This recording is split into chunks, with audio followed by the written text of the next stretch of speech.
आहात आपल्या हक्काचं चॅनल, आपली बातमी आपलं चॅनल वन भारत। कल्याण, डोंबिवली, उल्हासनगर आणि ठाणे महानगरपालिकांमध्ये मोठ्या प्रमाणावर बनावट जन्म प्रमाणपत्रे तयार केल्याचे उघडकीस आल्याने खळबळ उडाली आहे।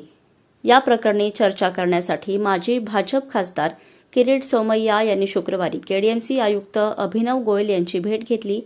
या बैठकीला कल्याण पूर्वच्या आमदार सुलभा गायकवाड, उपमहापौर राहुल दामले, सभागृह नेते वरुण पाटील, गटनेते शशिकांत कांबळे यांच्यासह महापालिकेचे अनेक पदाधिकारी आणि नगरसेवक उपस्थित होते। या बैठकीत समोर आलेल्या माहितीनुसार आतापर्यंत या 3 महानगरपालिकांमध्ये 10,000हून अधिक बनावट जन्म प्रमाणपत्रे जारी करण्यात आल्याचा संशय आहे।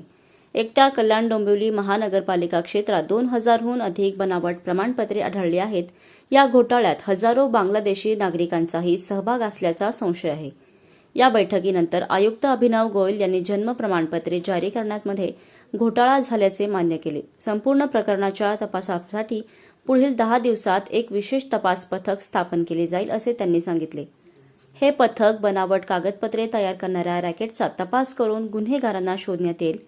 भाजप नेते किरीट सोमय्या यांनी सांगितले की त्यांनी यापूर्वी हा मुद्दा उपस्थित केला होता। त्यांनी स्पष्ट केले की मुख्यमंत्र्यांच्या सूचनेनुसार मुंबईत अशाच एका प्रकरणात 3 अधिकाऱ्यांना निलंबित करण्यात आले होते। सोमय्या यांनी सांगितले की मुंबईत अशीच कारवाई करण्यात आली असून कल्याण डोंबिवलीतील गुन्हेगारांवर कठोर कारवाई केली जाईल आणि कोणालाही सोडले जाणार नाही।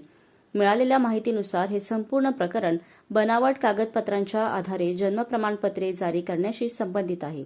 या प्रमाणपत्रांचा वापर बेकायदेशीर नागरिकत्व मिळवण्यासाठी, सरकारी योजनांचे लाभ घेण्यासाठी आणि इतर गुन्हेगारी कृत्यांसाठी केला जाऊ शकतो, अशी भीती व्यक्त केली जात आहे। पुण्यातही अंदाजे 15,000 बनावट जन्म प्रमाणपत्रांची नोंद झाली असल्याचे सोमय्या यांनी सांगितले। ज्या प्राथमिक आकडे आम्हाला दिले त्याप्रमाणे कल्याण डोंबिवलीत त्यांनी पहिल्या राऊंड मध्ये संशयित अति 2,000 नावं त्यांच्या समोर आलेली आहे। आयुक्तांनी स्वतः या विषयात चौकशी करण्यासाठी एक स्पेशल इन्व्हेस्टिगेशन टीम म्हणजे महापालिकेची SIT गठीत करण्याचे आज निर्णय घेतलाय। आमच्या सोबत आमचे सगळे नेते होते, हे स्वतः हे लोक पण लक्ष देणार आहेत। मुख्यमंत्री देवेंद्र फडणवीसने एक गोष्ट स्पष्ट केली आहे, जे बेकायदेशीर जन्म प्रमाणपत्र दिले गेले आहे ते रद्द केले जाणार। आता मुंबईत आपण बघितलं की SIT Mumbai joint police commissioner यांच्या नेतृत्वाखाली 6 लोकांची SITने चौकशी सुरू केली आहे। आतापर्यंत 3 आरोग्य अधिकारी निलंबित झालेत। मुंबईत दोघांच्या विरोधात गुन्हाही दाखल झाला आहे।